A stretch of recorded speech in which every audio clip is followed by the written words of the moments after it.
รรมะนี่เป็นของที่ง่ายมากแต่เห็นได้ยากเพราะว่ามันต้องฝืนจิตฝืนใจธรรมะเป็นของขัดจิตขัดใจเราไม่ค่อยฝืนจิตฝืนใจเราก็เลยไม่เห็นธรรมะไหลตามกิเลสเพลินในคำพูดบ้างเพลินในหูบ้างเพลินในตาบ้างก็เพลินในส่วนใหญ่ก็เพลินในความคิดในความคิดมันลากไป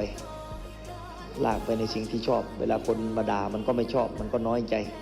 เวลาคนมาด่าว่ามันไม่ใช่อย่างนั้นไม่ใช่อย่างนี้มันก็ไม่พอใจเพราะว่า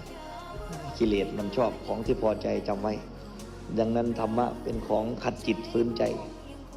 ต้องใช้ความอดทนสูงต้องใช้การเสียสละอย่างมาก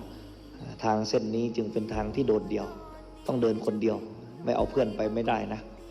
ใครที่มีเพื่อนอยู่ก็ทิ้งเพื่อนซะนะ มันไปไม่ได้หรอกแม้แต่เชื่อไหมว่าพระไตรปิฎกศึกษาอย่างละเอียดรอบคอบแล้วศึกษาอย่างท่องแท้แล้วสุดท้ายก็ต้องทิ้งวันสุดท้ายแม้แต่พุทธเจ้าเองมายืนต่อหน้า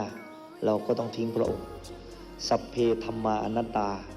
ธรรมทั้งหลายไม่ควรยึดมั่นถือมั่นธรรมทั้งหลายเป็นอนัตตาขอให้พวกท่านจงเจริญในมรรคเจริญในผลถึงที่สุดหลุดพ้นเข้ามรรคผลนิพพาน